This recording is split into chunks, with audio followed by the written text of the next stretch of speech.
Hotep, hey, this is Michael Imhotep, founder of the African History Network, host of the African History Network show. I'm a talk show host, researcher, lecturer, writer, and historian. So it is Tuesday, April 27th, 2021, and we are live. Hope everybody's doing all right today. So I wanted to do a preview of a online course that I teach that's starting up Saturday, May 1st, 2021, called Ancient Kemet, the Moors, and the Maafa, Understanding the Transatlantic Slave Trade, what they didn't teach you in school. So a lot of you all know, a lot of you have heard me talk about this online class on my radio show. And we deal with thousands of years of history and what led up to the transatlantic slave trade taking place. So I'm going to do a preview right now of the content of the online course. All right. And we'll give you the information so you can register for it also. All right. So everybody share this broadcast on your social media platforms. Invite your friends to tune in as well. So this is a 9-week, 18-hour online course that I teach. And we deal with thousands of years of history, and we deal with what led up to the transatlantic slave trade taking place. Okay. So I do a PowerPoint presentation. We have book references, articles, video clips. And this time around, is going to meet on Saturdays, starting May 1st, 2021, 12 noon to 2 p.m. Eastern Standard Time. Okay. Ancient Kemet, the Moors, and the Maafa, Understanding the Transatlantic Slave Trade, what they didn't teach you in school. So this is a preview of this online course. So I want to bring up the PowerPoint presentation here. And I just finished teaching the class. We did it on Tuesdays, and it started in February for African American History Month. Okay. And this one here that starts up Saturday, May 1st. This is going to be revised. We're going to have some additional information in this class. Okay. All right. So this is a preview of Ancient Kemet, the Moors, and the Maafa, Understanding the Transatlantic Slave Trade, what they didn't teach you in school. And this class started as a 4-hour lecture, 4.5-hour lecture I did back in 2014. And it has evolved into a online class. All right. If you visit our website, AfricanHistoryNetwork.com, AfricanHistoryNetwork.com, you'll see the flyer here. And you can register there for the online course also.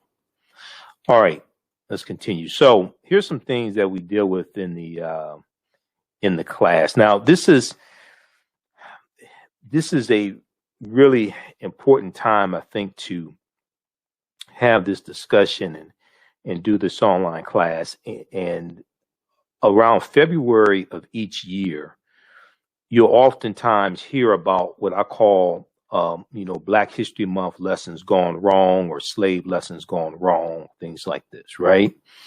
And oftentimes when you have things like mock slave reenactments in class, all these different types of exercises and teaching lessons that they'll have in different schools, it can be traumatizing for students, okay? There's an article from USA Today that came out March 2nd, 2021, from USA Today. And it's called Mock Slave Auctions, Racist Lessons, How U.S. History Class Often Traumatizes, Dehumanizes Black Students. Okay, we're going to take a look at this quickly because this ties into why the online class is so important. And this ties into oftentimes misinformation that we get in school, or that our children get in school as well, dealing with our history. Okay. So this is from March 2nd, 2021, Mock Slave Auctions, racist lessons, how U.S. history class often traumatizes, dehumanizes students. We're just going to look at this briefly here. So it starts out talking about in a Mississippi middle school, an official at a Mississippi middle school apologized after eighth graders were asked to pretend they were enslaved people, including writing letters discussing their journey to America and the family they work with. Okay. During Black History Month in Florida, a high school teacher in Florida was suspended with pay after allegedly telling students slaves were not whipped by white people and that the N-word, which is a racist slur, just means ignorant. Then you had this incident in Tennessee in February 2020, where you had a teacher in the fourth grade. The teacher was teaching fourth grade students, and they used the Willie Lynch letter 1712, and Willie Lynch never historically existed. They used the Willie Lynch letter 1712 to teach about keeping black slaves under control. The Willie Lynch letter has been proven to be a fraud. Willie Lynch never historically existed. This article deals with all these different crazy incidents. And I have numerous articles over the past few years to talk about things like this. And one of the things this article deals with is a study from the Southern Poverty Law Center called Teaching Hard History, American Slavery.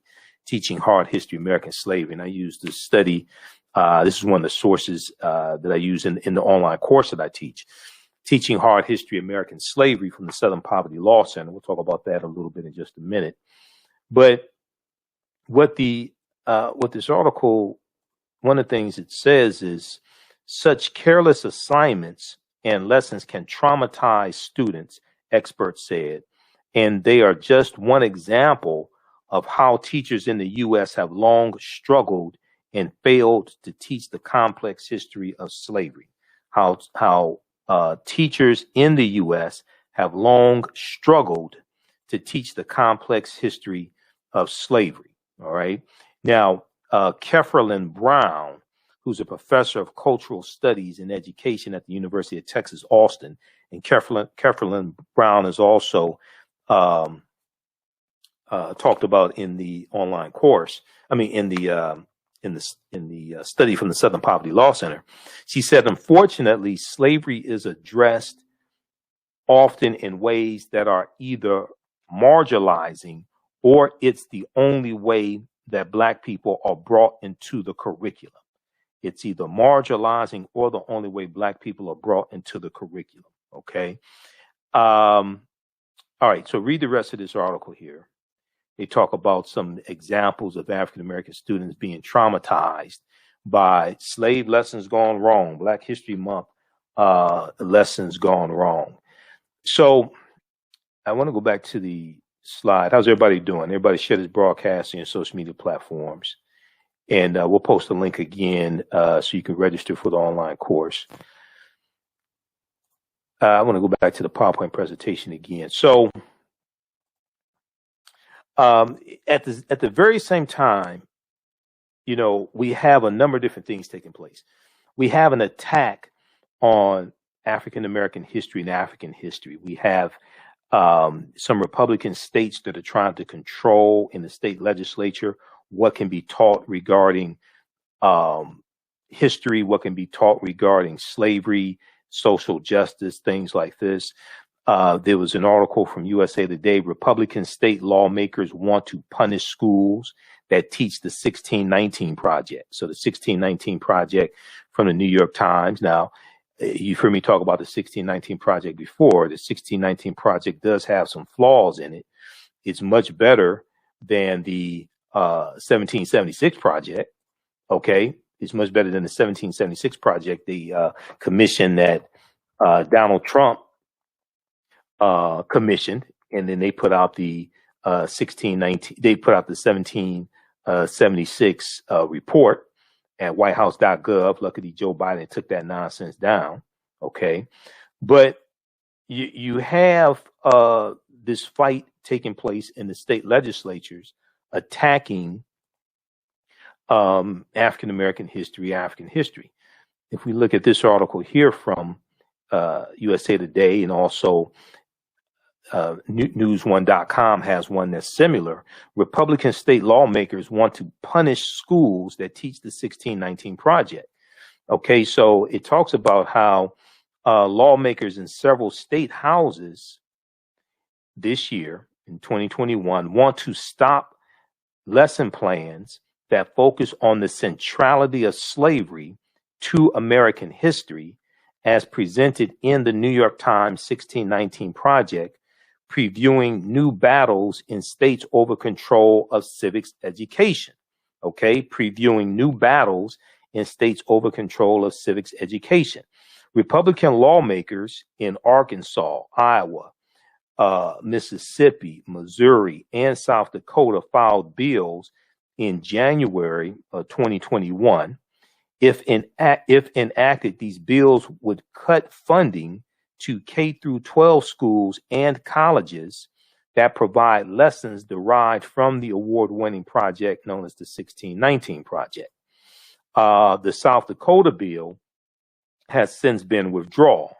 Now, some historians say the bills are part of a larger effort by Republicans, including former President Donald Trump, to glorify a more white and patriarchal view of American history that downplays the ugly legacy of slavery and the contributions of African Americans, Native Americans, women, and others to the nation's founding. Okay, so this is what's taking place. All right, and there's a concerted effort, especially surrounding the 400th year anniversary of 1619, and then we see a greater push, and even greater push now, and more momentum behind reparations.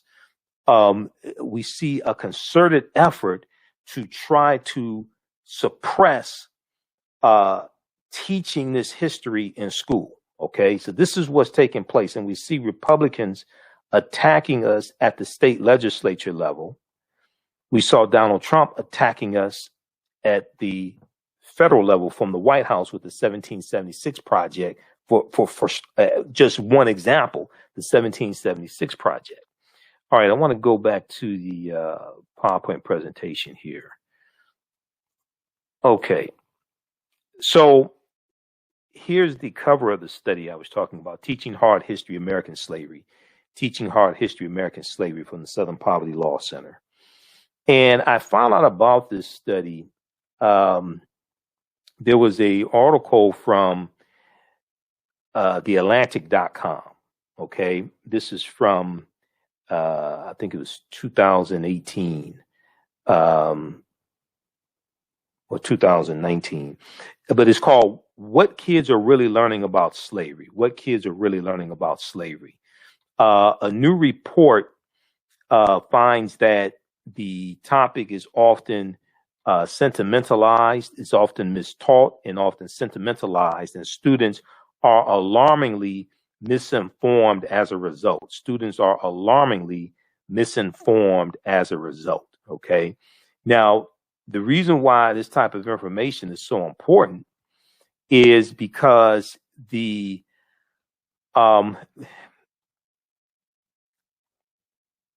what you understand about a people, okay, what the way you treat a people is largely based upon how you think about a people. How you think about a people is largely based upon what you've been taught about the people. What you've been taught about a group of people is largely based upon what you've read, seen, and heard about the people. Okay, and how people understand history influences the policies they support, the laws they support, who they elect into office, etc. This has wide-ranging impact. What happens when people are operating based upon a lie, when they think that the Confederacy was something that was good? Okay, when they think when they embrace the Confederate battle flags or the Confederate flags of the Confederacy, and these were traitors to the Union. Okay, what happens when they have monuments erected to the Confederacy, and these were people who took up arms to maintain slavery and they were trying to overthrow the government. All right. I'm not talking about January 6th overthrow the government. I'm talking about back during the Civil War. Okay. January 6th, yeah, that was an insurrection. They're operating based upon misinformation as well. So if we look at this here, now this statue is a statue that was erected in 1876. It's called the Lincoln Emancipation Statue. It was paid for by former enslaved Africans, and it was erected in Washington, D.C. in 1876. And the statue has been criticized for representing the history of slavery from a paternalistic perspective. But very quickly here, if we look at some information that is in the study. So the study was they did two main things. They did an online survey of 1,000 high school seniors,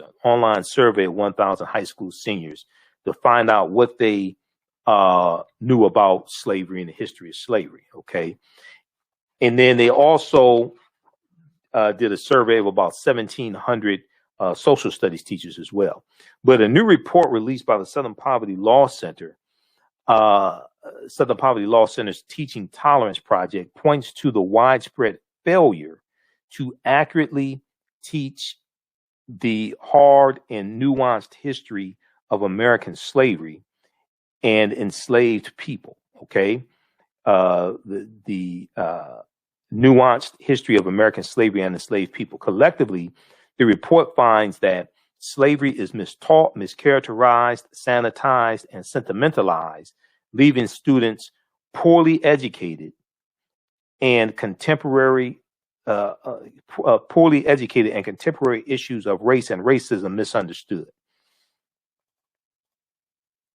Now, in what it describes as the first analysis of its kind, Teaching Tolerance conducted online surveys of 1,000 American high school seniors and more than 1,700 social studies teachers across the country.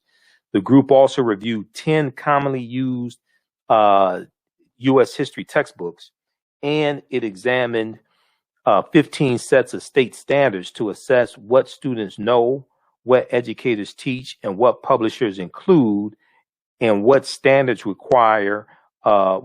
required vis-a-vis slavery. And here are some of their findings. Their findings are pretty disturbing. Among 12th graders, they found that only 8% of 12th graders surveyed could identify slavery as the central cause of the Civil War being fought. Only 8% of 12th graders surveyed could identify slavery as the central cause of the Civil War being fought. Okay. Now, fewer than 1/3 or 32% correctly named the 13th Amendment, 13th Amendment of 1865, as the formal end to U.S. slavery, with a slightly higher share of 35% choosing the Emancipation Proclamation. So the Emancipation Proclamation of January 1st, 1863, but the Emancipation Proclamation did not free the slaves, did not free the enslaved Africans. It's going to be the 13th Amendment of 1865 that's going to free the slaves. So when you go through and look at this study, you start to realize just how little high school seniors know about the history of slavery. And it probably also means their parents did not teach them either, because it probably means their parents don't know the correct information also. Now, fewer than half, or 46%, identified the Middle Passage as the transport of enslaved Africans across the Atlantic Ocean to North America. You can read this full article. This is from 2018, February 1st, 2018. This was the beginning of African American History Month. What kids are really learning about slavery? And this deals with the study from the Southern Poverty Law Center called Teaching Hard History American Slavery. Now, when we go through and I read I've read a number of different studies over the years that talk about the benefits of our children learning their history, and the children and teenagers grow up to be adults as well. There was a study a few years ago that talked about the positive feelings about Blackness improve the academic performance of Black girls. New studies find that positive feelings about Blackness improve academic performance for Black girls. This was an article from theroot.com. It talked about this study conducted by Professor Sharita Butler Barnes at Washington University in St. Louis. Believing that Black is beautiful, believing that Black is beautiful, an important mantra of self-acceptance and self-love, could pay major dividends in school. An article in the Journal of Blacks in Higher Education focuses on a new study from Professor Sharita Butler Barnes at Washington University in St. Louis, which finds that young Black women with strong racial identity, are more likely to be academically engaged, curious, and persistent. More likely to be academically engaged, curious, and persistent. The survey looked at 733 African American middle and high school girls in 3 socioeconomic school districts, according to the Journal of Blacks in Higher Education. Now, the study is called Promoting Resilience Among African American Girls, Racial Identity as a Protective Factor. And it was published on the Child Development Journal website. And the study found that feeling positive about being Black, along with feeling supported by their schools, correlated with the girls' greater academic motivation. Okay, feeling supported, feeling positive about being Black, along with feeling supported by their schools, correlated with the girls' greater academic motivation. Researchers also found that feeling good about your racial identity could act as a buffer for students in hostile or negative academic environments. Okay, so check out this article from theroot.com. New studies find that positive feelings about Blackness improve academic performance for Black girls. They went on to say persons of color who have an unhealthy racial identity, beliefs tend to perform lower in school and have more symptoms of depression. We found that feeling positive about being Black and feeling support and belonging at school may be especially important for African American girls, classroom engagement, and curiosity. Feeling connected to the school may also work together with racial identity attitudes to improve academic outcomes. All right, so if we look at some of the things that we cover in this 9-week online course that I teach, called Ancient Kemet, the Moors, and the Maafa, Understanding the Transatlantic Slave Trade, what they didn't teach you in school. Once again, it's a PowerPoint presentation. These are some of the slides. You're going to see some of the slides I use in the class. We have book references, articles. There's about 50 articles that I reference. It's going to be about 60 now because I'm going to reference some new archaeological discoveries that had just happened in like the last month or so.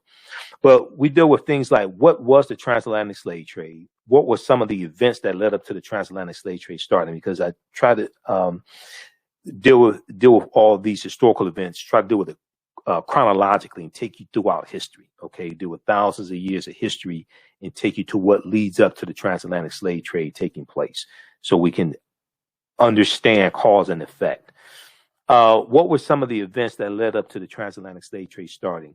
What role did Christopher Columbus play? Columbus is crucial, essential to the spread of slavery. Okay, Columbus and his 4 voyages starting August 3rd, 1492, when he set sail on the Nina, Nepenthe, and Santa Maria. We know the lands that Columbus is conquering, like Haiti and Puerto Rico and Honduras and Panama, the Bahamas. They're setting up plantations. He's conquering on behalf of the Spanish crown. They're setting up plantations.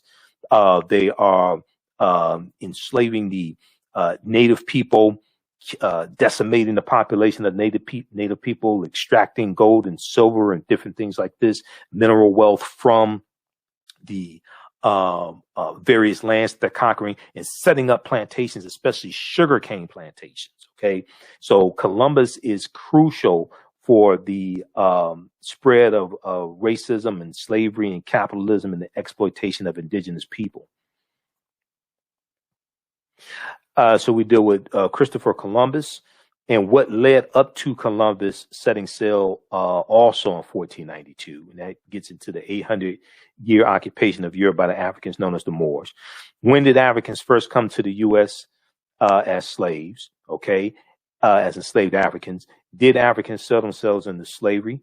When were African people in America before the transatlantic slave trade? Which is extremely important. And one of the problems is that oftentimes when we deal with this history, we start like, sometimes people think they're starting at the beginning. They'll start in like the mid 15th century. And they'll start like at what they think is the beginning of the transatlantic slave trade. So they'll start in 1441 with the Portuguese going into what today is Mauritania. But you have to understand hundreds of years of history that leads up to this taking place. Okay.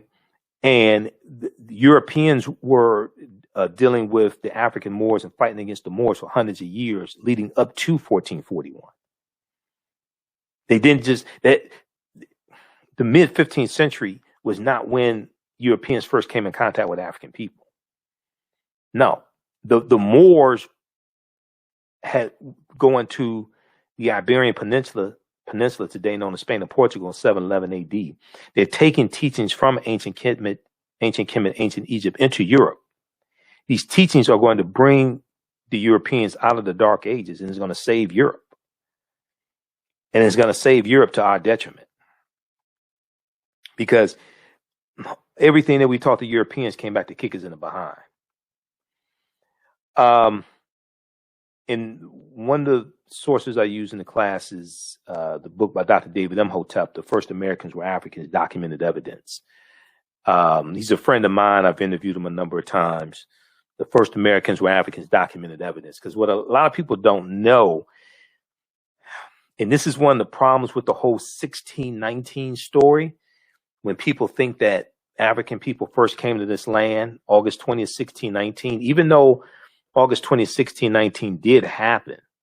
And we just talked about that on a show a couple of days ago. Even though 1619 did happen, and it's important to understand that history, African people were in this land we call the United States of America going back tens of thousands of years ago. Okay, these were the Khoisan, and the Khoisan come from Southern Africa and have the oldest DNA on the planet.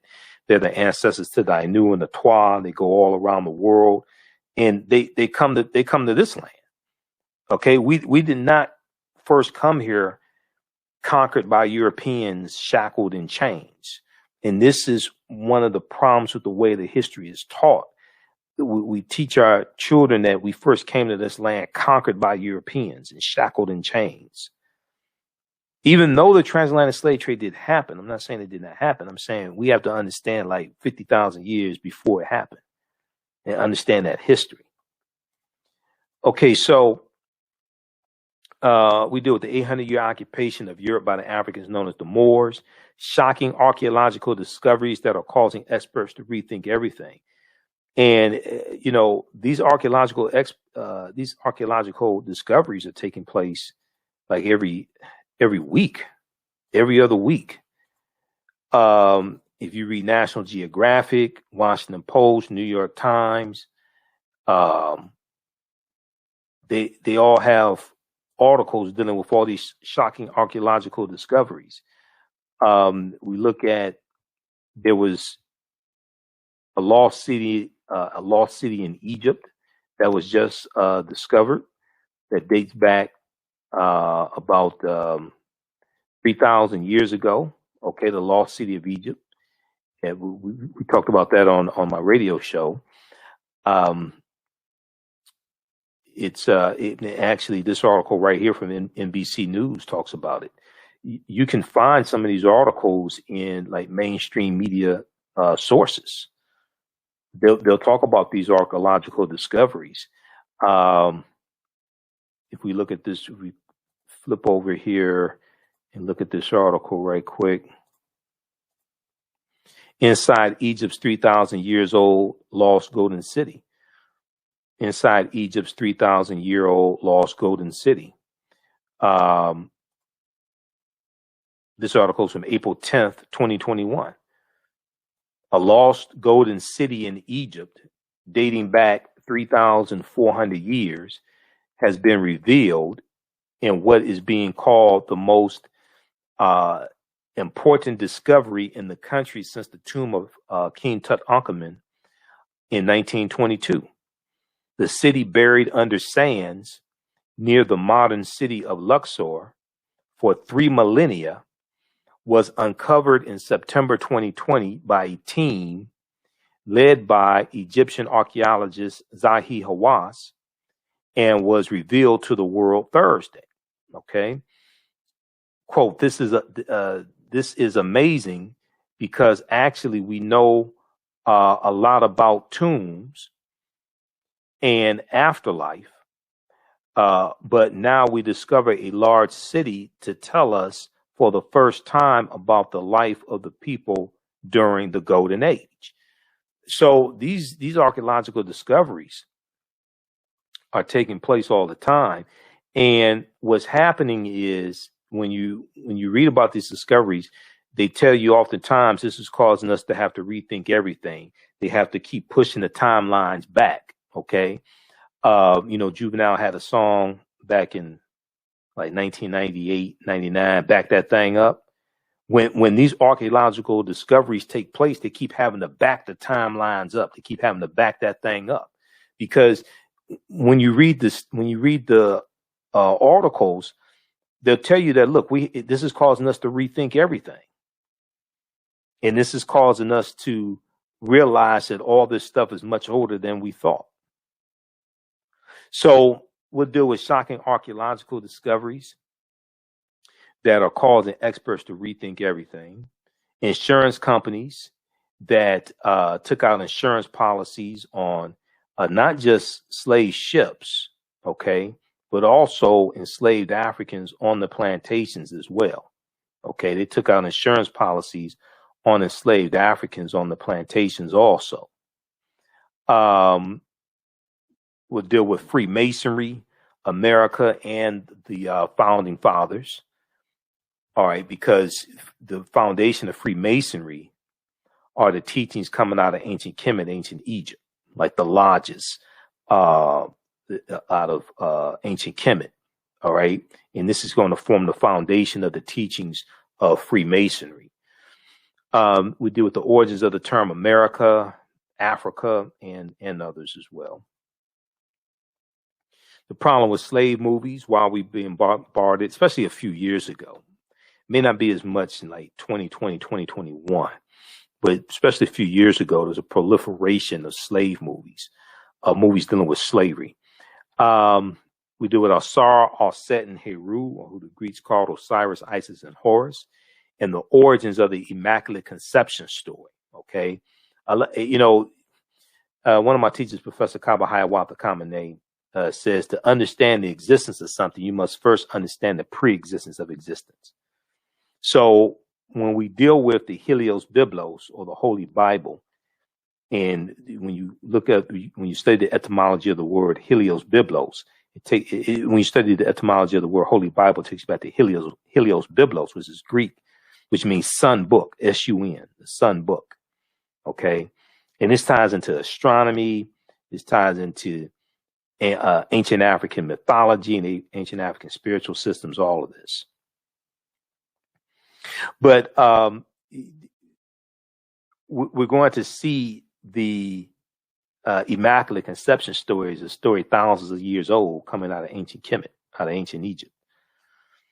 We see links to ancient Kemet in early Christianity, Freemasonry in America. We talk about the fake Willie Lynch letter of 1712 also. It's like I said, Willie Lynch never historically existed. Okay. This is Runoko Rashidi as well. I've interviewed Runoko a number of times. This is, and Runoko was brilliant. I used one of his books in my class dealing with the Black Star, the African presence in early Europe. Black Star, the African presence in early Europe. I used that in the class. Where's that book? Hold on. Black Star.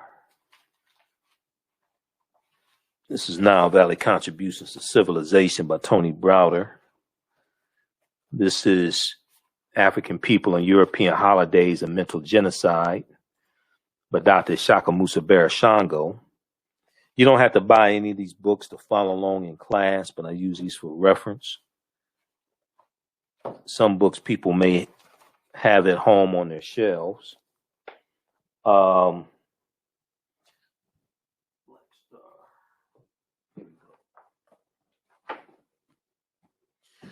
Yeah, Black Star, the African Presence in Early Europe by Runoko Rashidi. Also, this deals a lot with the history of the Moors. Also, Golden Age of the Moor, edited by Dr. Ivan Van Sertima. It's another book we use in the class, okay? These are deep, deep books. All right, now, this is Dr. David Imhotep. I've interviewed him a number of times. He's a friend of mine. He wrote the book, The First Americans Were Africans, Documented Evidence. His new book should be out very soon. He's trying to get the footnotes done. I just talked to him 2 weeks ago. This is the book here. This book deals with the African presence in the Americas, in South America, going back at least 56,000 years ago. And in this land, we call the United States of America, going back at least 51,700 years ago. Okay. The first Americans were Africans, documented evidence. So his book is backed up by 713 footnotes that thoroughly document an African presence in North, Central, and South America. If we look at this here, page 14 of his book deals with a discovery that came out of South Carolina, okay, Allendale County, South Carolina, in 2004. Allendale County, South Carolina in 2004, all right? On page 14 of his book, they talk about this evidence of an African presence that dates back at least 51,700 years ago, okay? And this discovery was made by Dr. Albert Goodyear. Dr. Albert Goodyear is an archaeologist at the University of South Carolina. And he discovered, he and his archaeological team, they discovered 13 types of evidence that document an African presence in South Carolina dating back at least 51,700 years ago.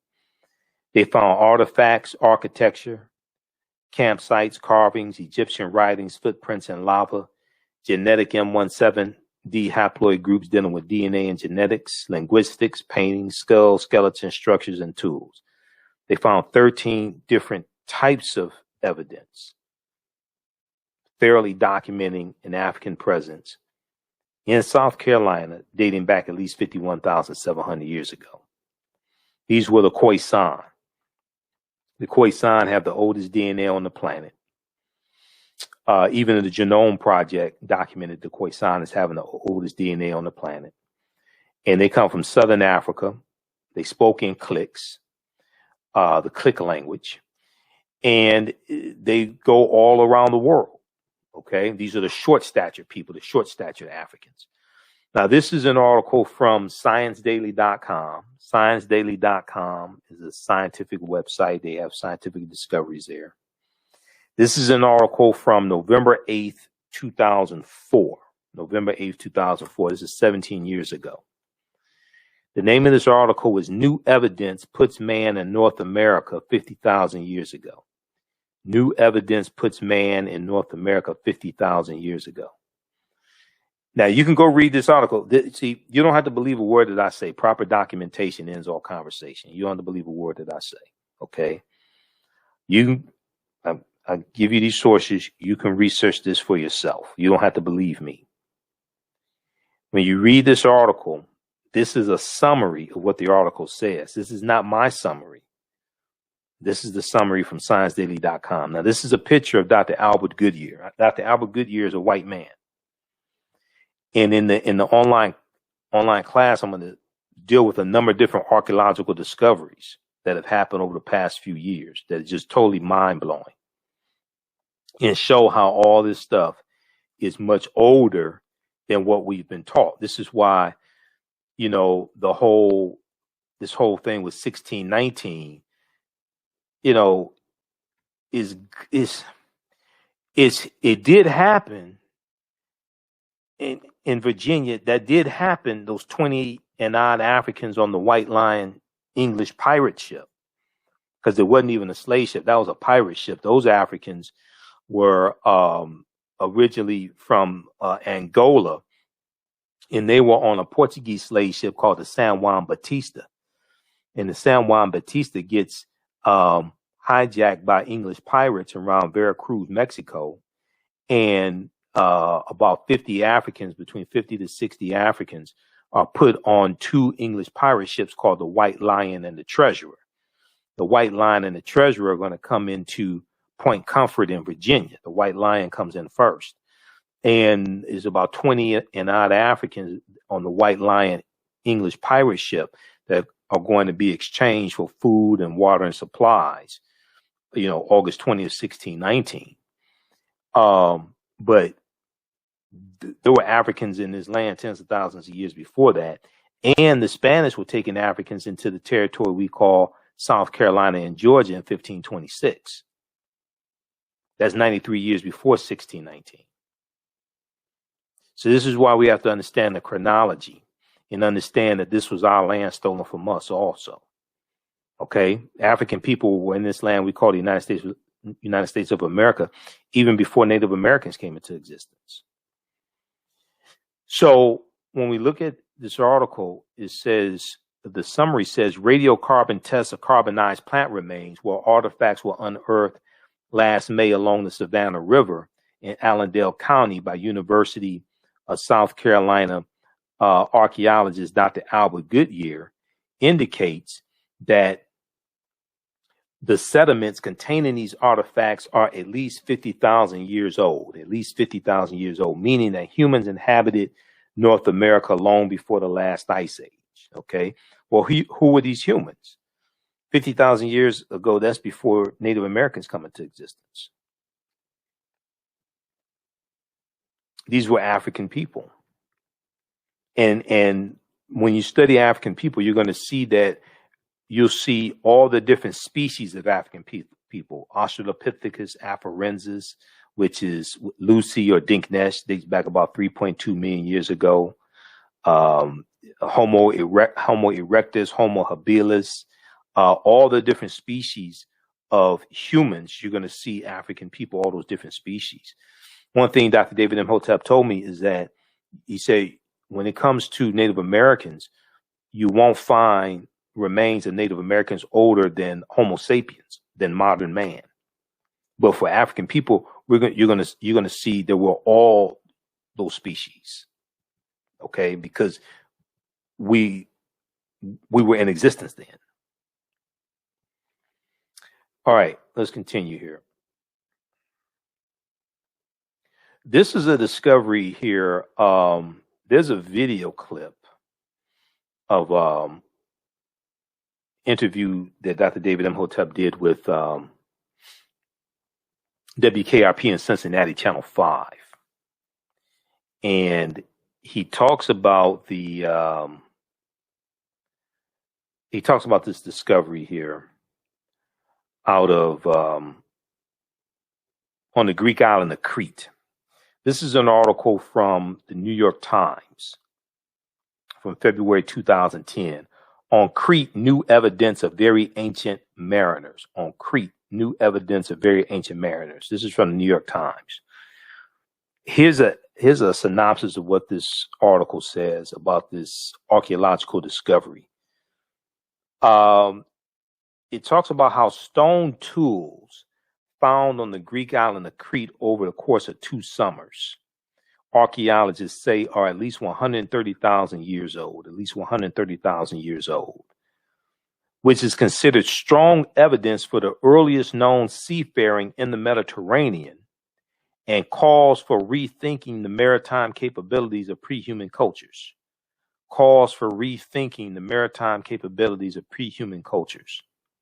Now, Crete has been an island for more than 5 million years, meaning that tool makers must have arrived by boat.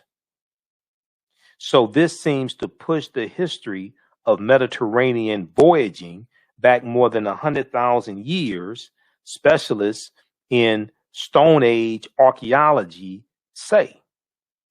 So they're saying, wait a second, we thought that seafaring in the Mediterranean only dated back about 12,000 years or so. Okay, so this seems, but this discovery seems to push back seafaring in the Mediterranean 100,000 years ago.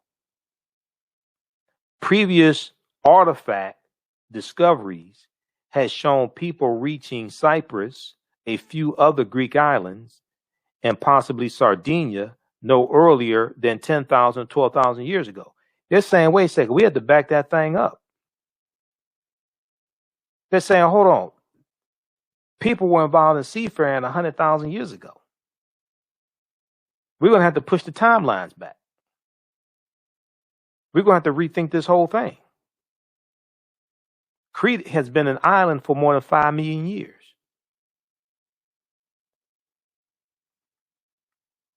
Read this article from the New York Times. On Crete, new evidence of very ancient mariners. This article is 14 years old. I mean, let's just say 11 years old. This article is 11 years old. So we'll deal with, a number of different archaeological discoveries to try to, because what I have to do, I want to lay a foundation for us to be able to build upon. Okay. We want to lay a historical foundation for us to be able to build upon and go through our history and see how these archaeological discoveries tie into history and cause us to have to rethink history. This is before we can deal with the transatlantic slave trade. We have to deal with thousands of years of history. Okay. There was one discovery in Egypt back, it may be about 8 to 10 years ago. They found 17 pyramids buried underneath Egypt. Okay. They found 17 pyramids buried underneath Egypt. And we can look at this one here. This is NBC News once again. I have numerous sources, but we'll just look at NBC News just for, because it's the one I get my hands on the first. They used it's a satellite that's something like about 450 miles above Earth or something. It uses infrared technology to see underground. Okay, let's look at this article here. 17 lost pyramids discovered in Egypt by space scientists. 17 lost pyramids are believed to have been found in Egypt by a team of space archaeologists from Alabama, according to a report. I've been to Alabama. I mean, going to Alabama, you may think you're on another planet, but I mean, this is from This is from May 25th, 2011. Okay. May 25th, 2011. 17 lost pyramids are believed to have been found in Egypt by a team of space archaeologists from Alabama, according to a report. Sarah Parkak and her team at NASA-sponsored laboratory, at a NASA-sponsored laboratory at the University of Alabama at Birmingham made the discoveries using a satellite survey and also found more than 1,000 tombs and 3,000 ancient settlements in infrared images that show up buildings underground, BBC News reports. The BBC said that 2 of the suspected pyramids have been confirmed by initial excavations. Now, I remember I talked about this on my show when this discovery was made. This is 2011. This is 10 years ago. Okay. But what happens is it's a satellite that uses infrared technology to see underground. Okay. The BBC made a documentary about Sarah Parkak's work called Egypt's Lost Cities. Okay. And that aired like late May 2011. Okay, so they talk about Akhenaten, Zahi Hawass. But looking when you look at this, what happens is they use infrared. It's a satellite that uses infrared technology to see underground. And because I read other articles dealing with this discovery, and they found 17 pyramids buried underneath Egypt.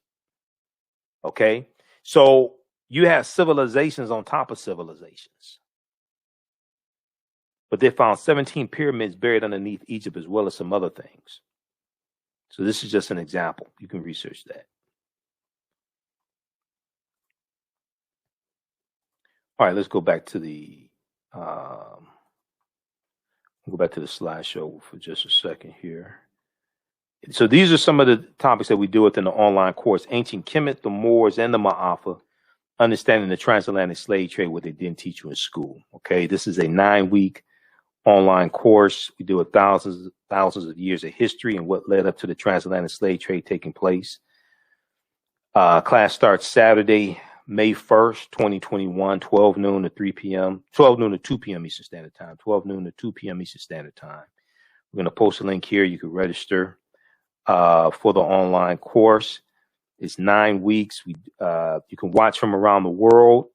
We do the class live. All the sessions are recorded. You can go back and watch them over and over again.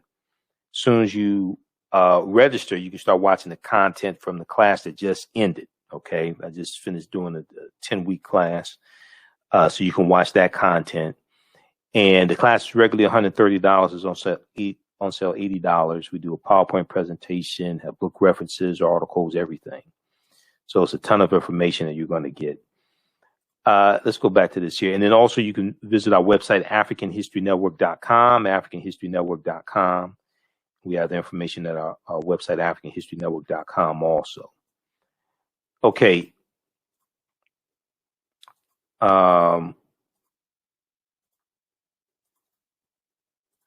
Let's continue here. So another thing that we talk about is the Druids. Okay.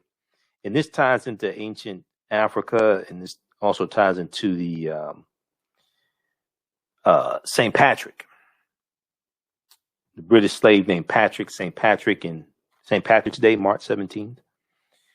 But when we look at the Druids, Druid means he who knows in Old Irish, okay? And the Druids were studying something called the Gnosis, which means the true knowledge. And they get their knowledge from ancient Kemet. They're dealing with a watered down version of teachings coming from ancient Egypt, okay? From ancient Kemet, Nile Valley region of Africa. If you read Nile Valley Contributions to Civilization by Tony Browder, pages 193 and 194, and we use Browder's book in the class also, he talks some about the Druids, all right? And Pope Celestine I in 432 AD sends a British slave named Patrick into Ireland to convert the Irish to Christianity. Okay. Now, at this point in time, at 432 AD, 5th century AD, the Catholic Church does not exist. You have the Eastern Orthodox Church at this point in time. Catholic Church does not exist. Catholic Church is going to come into existence in mid 11th century AD. So I know people talk about the First Council of Nicaea, 325 AD. They talk about the Catholic Church. Catholic Church doesn't exist in 325 AD. You're dealing with the Eastern Orthodox Church. Okay.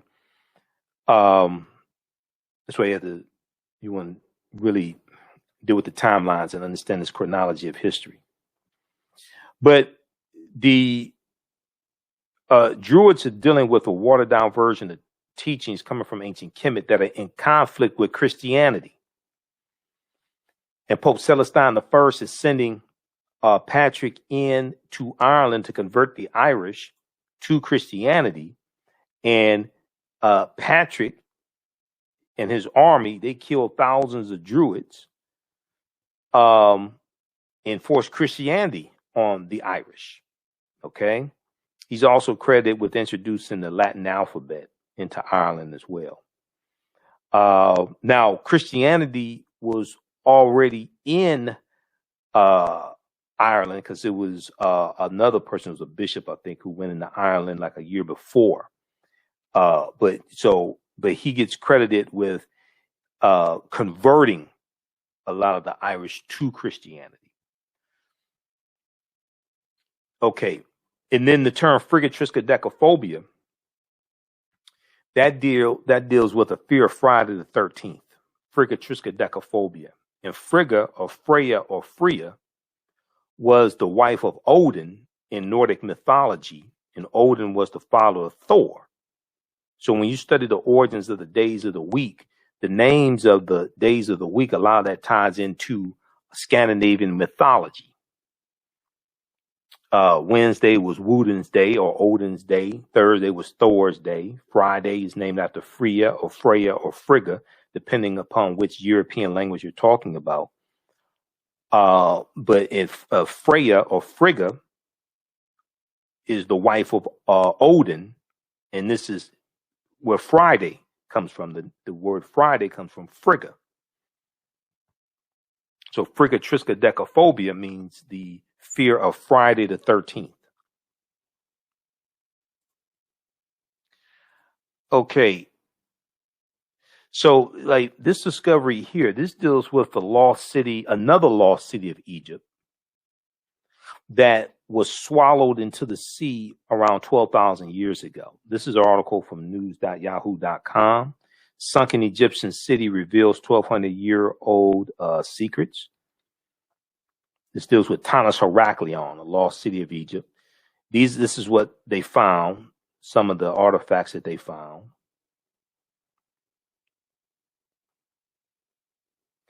This deals with the 3,000-year-old lost city of Egypt that was just discovered, lost golden city. Okay, this article is from face-to-faceafrica.com, April 9th, 2021. A look at the 3,000-year-old lost golden city that has just been discovered in Egypt. Okay, so we'll deal with archaeological discoveries. And then we'll look at, when we talk about the transatlantic slave trade, there are four main things that I talk about. We look at the human capital taken out of Africa, but it was more than just human capital that was taken out of Africa. There was also the Africans had intellectual capital.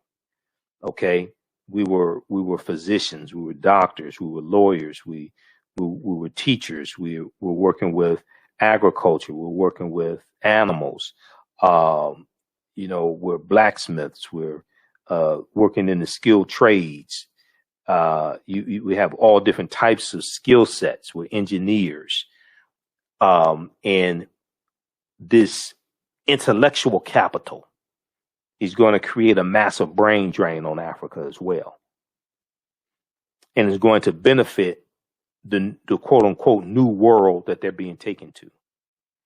We talk about the natural resources, mineral wealth extracted out of Africa, and also the technology taken out of Africa as well. The ways of doing things, the technology taken out of Africa also. This is Dr. John Henrik Clarke. Dr. John Henrik Clarke said all history is a current event. Everything that's ever happened continues to happen in some shape, form, or fashion.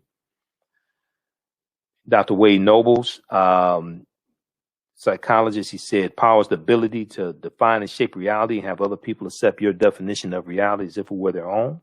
Power coming from the Latin word potere, meaning to be able. And when we deal with this history, it's important to understand what African people lost or what has been greatly suppressed. It's not just the history, it's African culture. Okay, culture deals with your traditions, your spiritual systems, your art, your music, your dance, your folklore, mythology, cosmology. Cosmology deals with understanding the universe as an orderly system, which comes out of a cultural paradigm. It deals with your language, your educational system. It deals with your cosmology, your cosmogony.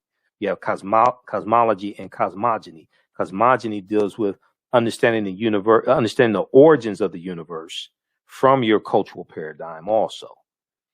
Now, culture acts as an immune system, which keeps foreign elements from coming in and attacking you, as Dr. Marimba Ani, who wrote Yorugu, an African-centered critique of European cultural thought and behavior, correctly teaches us. Culture is the glue or cohesiveness that binds a people together and tells them the only way that they will survive is through self-reliance and working together. And this is why the number one employer of every ethnic group in America are their own people, except for African Americans. Now, this doesn't mean that they don't have government help. They all have help from the government. Okay, politics is the legal distribution of scarce wealth, power, and resources, and the writing of laws, statutes, ordinances, amendments, and treaties, their adoption, interpretation, and enforcement. They all have some type of help from the government. All right, but they use their history and culture to fight for scarce wealth, power, and resources. And the people's history and culture and their language, this helps bind them together. Okay, this helps draw them together. So we've largely been stripped of all of that because of the enslavement process. All right, let's continue. So we'll talk about, we deal with the 800-year occupation of Europe by the Africans known as the Moors, and talk about the Moors losing control of their last stronghold, Granada in Spain, January 2nd, 1492.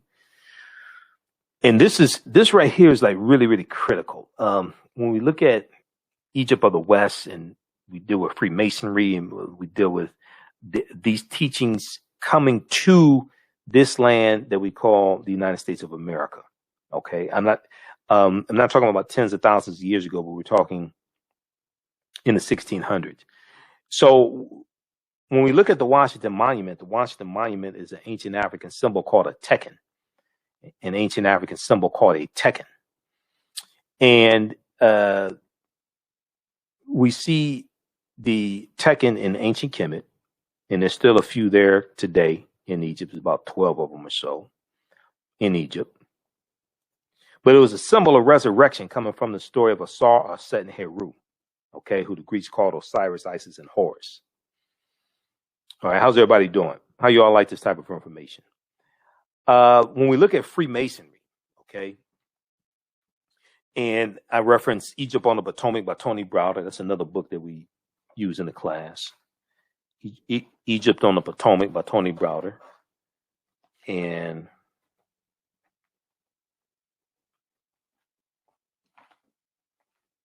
I don't know where my copy of the book is. It's around here somewhere.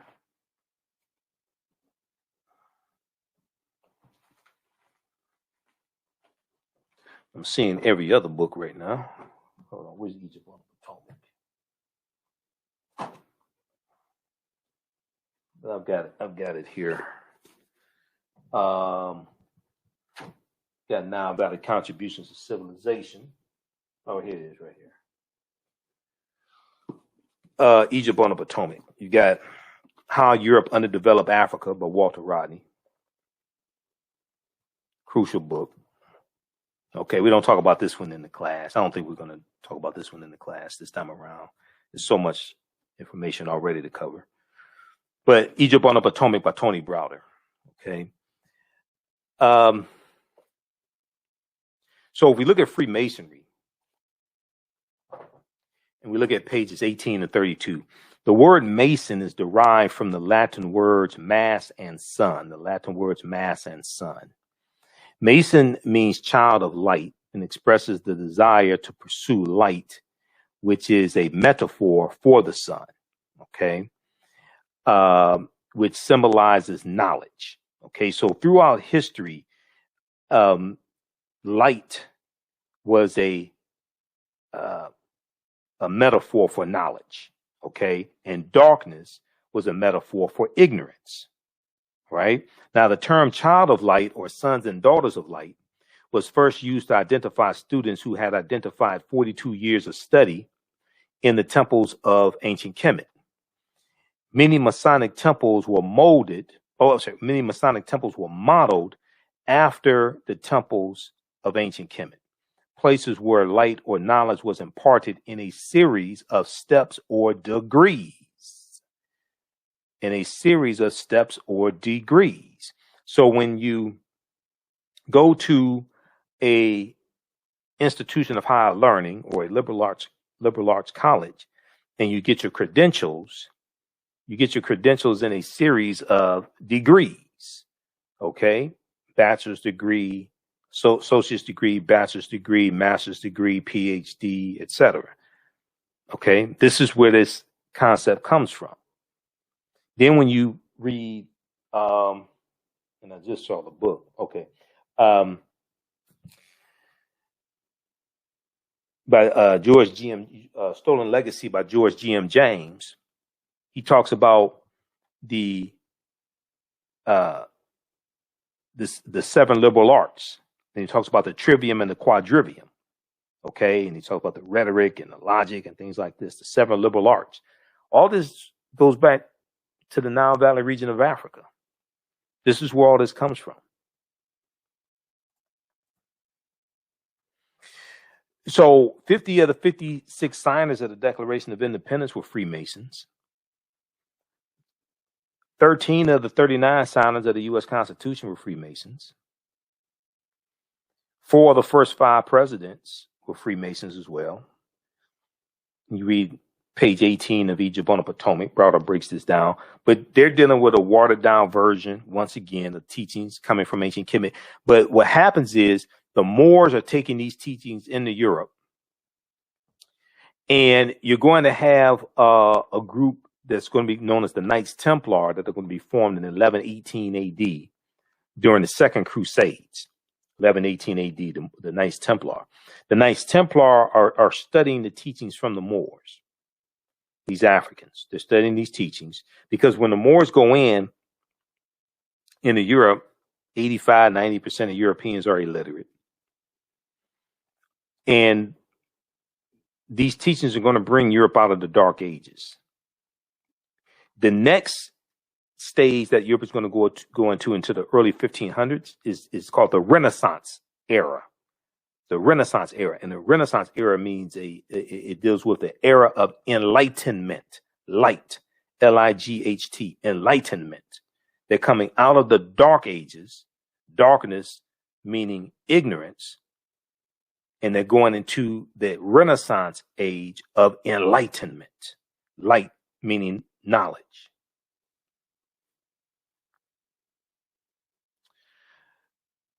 Okay, let's continue here. So this is a deep history. So we take you through this history, deal with this chronologically, leading up to the transatlantic slave trade. So here's a famous statue of, now what I say may go outside the circumference of some people's awareness. Just because you never heard it before, disagree with it, or don't like it does not mean it's not true. It just means you have to do some research to understand what I'm talking about. Okay. So here is the first holy trinity of Asar, Set, and Heru, who the Greeks called Osiris, Isis, and Horus. Even when you look at Notre Dame, a few years ago when the Notre Dame Cathedral caught fire, they were talking about some of the history of Notre Dame, and Browder talks about this in Nile Valley Contributions to Civilization. Okay. But if you research Notre Dame Cathedral, you'll find that Notre Dame was built on the remains of two temples. Okay, one of those temples was dedicated to Isis. Isis is who the Greeks called Auset. So you're going to see this mythology, and you're going to see this history hitting different cultures, different groups of people, different cultures, and influencing different groups of people. So one of the things I like to talk about is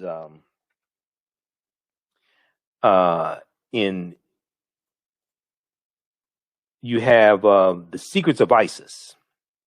The secrets of Isis.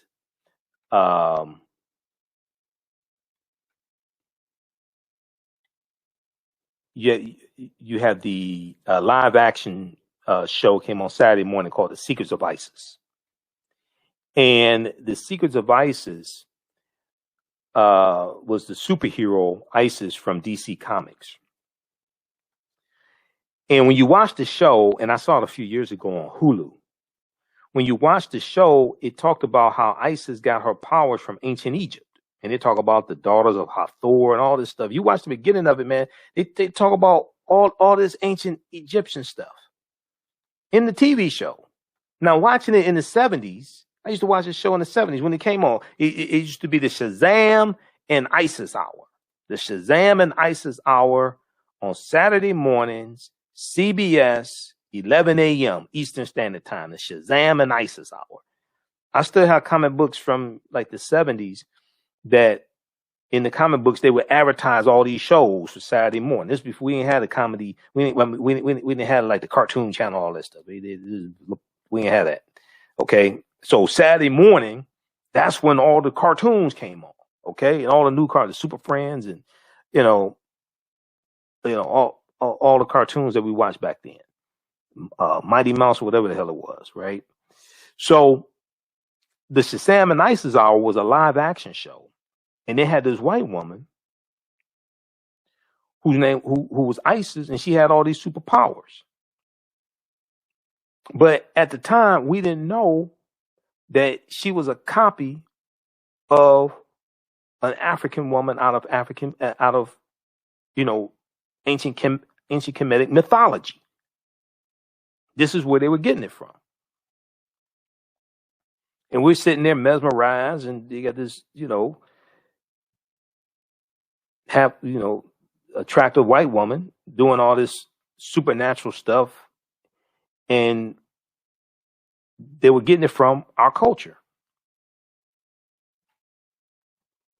So from the statue that you see here, this is all set with the baby Heru. Okay. And Heru was born of a virgin birth on December 25th to the virgin Auset. And from the story of Osar, Auset, and Heru, you get the Black Madonna and Child, which Europeans are worshiping for hundreds of years throughout Europe. And you still have statues of the Black Madonna and Child right now in like Poland and Italy and Czechoslovakia and Russia. They were worshiping African people.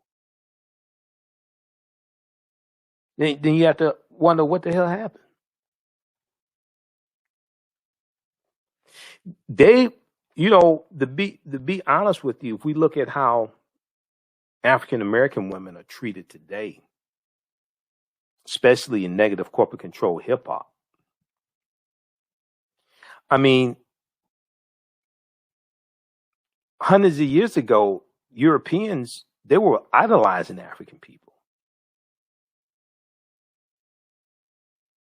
Hundreds of years ago, when you have the worship of the Black Madonna and Child, things like this, I mean, Europeans were idolizing African people.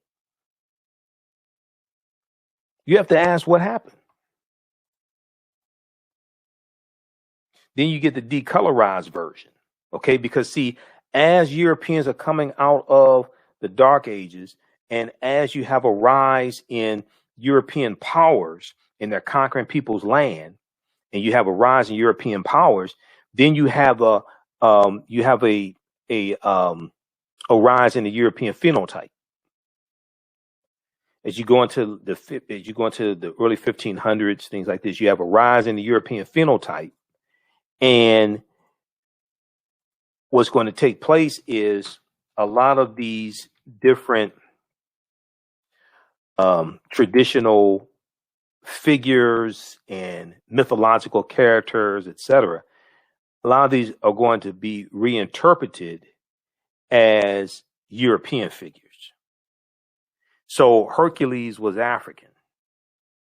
Hercules gets reinterpreted as European. You had the Black Madonna and Child. Okay. And this gets reinterpreted as European.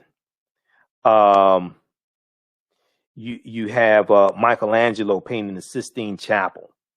Okay. In the early 1500s. And he uses his relatives as the model for Adam and Eve. Okay, and he depicts God as being a European. Okay, so what happens is you have a rise in the European powers coming out of the Dark Ages. You're going to have a rise in the European phenotype.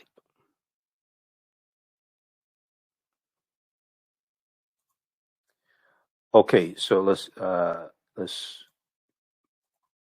continue. So we're going to wrap this up. So we do a why December 25th.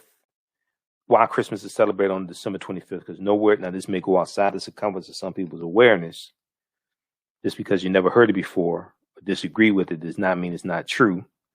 Just means you have to do some research to understand what I'm talking about. Nowhere in the biblical text does it mention the celebration of Christmas.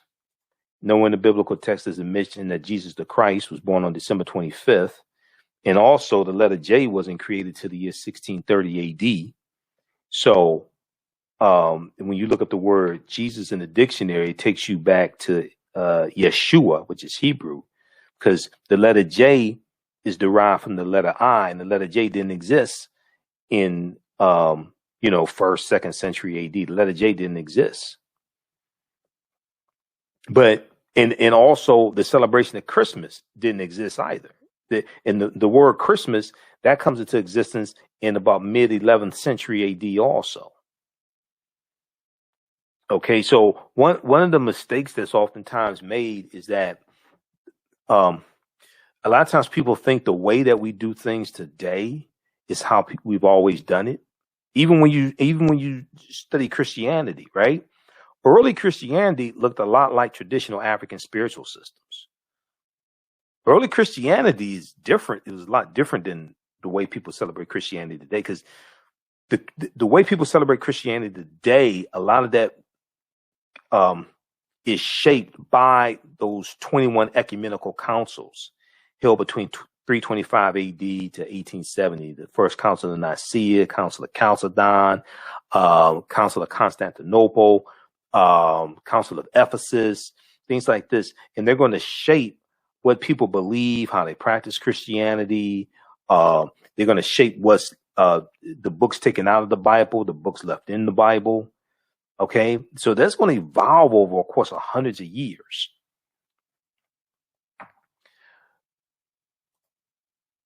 Okay, so we deal with why Christmas is celebrated on December 25th. This ties into all this history in astronomy and the winter solstice and ancient Kemet, ancient Africa, things like this. So we do a ton of history in this class. All right. This is Dr. Carter G. Woodson as well, wrote The Miseducation of the Negro and co-founder of the Association for the Study of Negro Life and History, September 9th, 1915, creator of Negro History Week in 1926, okay, which became Black History Month in 1976 and is now African American History Month. All right, so this is just a brief overview of the 9-week, 18-hour online course that I teach called Ancient Kemet, the Moors, and the Maafa, Understanding the Transatlantic Slave Trade, what they didn't teach you in school. Okay. We know that Dr. Francis Cress Wilson and Neely Fuller correctly taught us, if you do not understand European white supremacy and racism, what it is and how it works, everything else that you think that you understand will totally confuse you. Everything else that you think that you understand will totally confuse you. And I knew Dr. Wilson. I interviewed the sister 3 times on my radio show. So, that was a brilliant sister right there. And then here's a famous book, The ISIS Papers, The Keys to the Colors. One of my teachers, Dr. Leonard Jeffries, and my other teacher, Professor James Small. Okay, they're good friends. But Dr. J and Professor James Small, when they teach, they talk about the pyramid principle. And here we see Her Imhotep, or the Sphinx, in the Pyramid of Khafre at Giza. And they talk about the pyramid principle. So a pyramid has 3 sides, and the foundation is African history and culture. Okay, this gives us our VIPs, our values, our interests, and our principles. African history and culture gives us our VIPs, our values, our interests, and our principles. This gives us a cultural paradigm that we see reality through. And our values, our interests, and our principles, this influences 2 sides of the pyramid, economic empowerment and political empowerment. Okay. So this is why this information is so important. This influences our economic empowerment, how we engage in economics, and influences our political empowerment and our understanding of politics. And understanding that politics is the legal distribution of scarce wealth, power, and resources, and the writing of laws, statutes, ordinances, amendments, and treaties, their adoption, interpretation, and enforcement. We have to have a synthesis of all 3 of these. It's not just African history and culture. It's understanding the economic empowerment, especially the concept of the cooperatives and cooperative economics. Okay, so we have to have a synthesis of all 3 of these.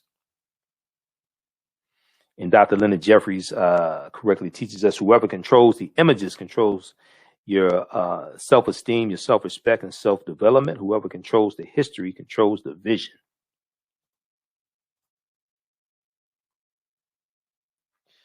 All right, so that is that's just a brief overview of some of the information that we cover in the online course that I teach called Ancient Kemet, the Moors, and the Maafa, Understanding the Transatlantic Slave Trade, what they didn't teach you in school. Okay, so this is a 9-week, 18-hour online course that I teach. We do the class live. It's going to be on Saturdays. It starts May 1st, 2021, 12 noon to 2 p.m. Eastern Standard Time. Okay, 12 noon to 2 p.m. Eastern Standard Time.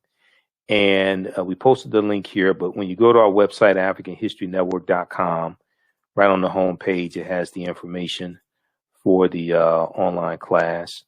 And you scroll down, it has information for my radio show. I'm on Sundays, 9 p.m. Well, I'm on Monday through Friday, 11 p.m. to midnight Eastern Standard Time, and Sundays, 9 p.m. to 11 p.m. Eastern Standard Time. On 9-10 a.m., the Superstation WFDF in Detroit. We also broadcast on our Facebook fan page, the African History Network, and my YouTube channel, Michael Imhotep. You could click here to listen to audio podcasts on my shows. Click here to read articles. This is the episode of my show from March 15, 2021, the day after the Grammys. I talked about Megan Thee Stallion and Cardi B performing WAP in negative corporate controlled hip hop. We have information for the online course here. We have a flyer here about it as well. Click on register here, takes you to the next page. Click right here to enroll. Class is regularly $130. It's on sale $80. As soon as you register, you can start watching the content. You can start, watch the class that just ended about a week or so ago. You can watch that, and then you'll be ready for class starting up Saturday, May 1st, 12 noon Eastern Standard Time. Once again, we do the classes live. You can ask questions during the class. We have a live text chat. We do the classes live, but all the sessions are recorded. So you go back and watch them over and over again. Okay. You want to, if you have an advanced cell phone, you may be able to watch the class on your cell phone, on your smartphone. Usually a computer or tablet is better. Some people have a more advanced phone. You may have an iPhone or something like that. You can watch. But the browser that works best is Google Chrome. Google Chrome is the browser that works best to view the class also. Okay, just so people know. All right, so you can register for our online course. Be sure to listen to watch my show Monday through Friday and on Sundays. And follow us on our Facebook fan page, The African History Network, The African History Network. Turn on live notifications so you know when we go live. Okay. Also, if you like this type of information, you want to support the African History Network, you can support us $ the AHN Show through Cash App, $ the AHN Show through Cash App, also through PayPal, paypal.me/the AHN Show, paypal.me/the AHN Show, or at our website, AfricanHistoryNetwork.com. And then all my DVD lectures are available at our website, digital downloads, all that's at our website, AfricanHistoryNetwork.com. Okay. All right. Well, look, hopefully you like this type of information. I'm going to get out of here. Remember, right now it's correct. Wrong behavior is not over till we win. Wakanda forever.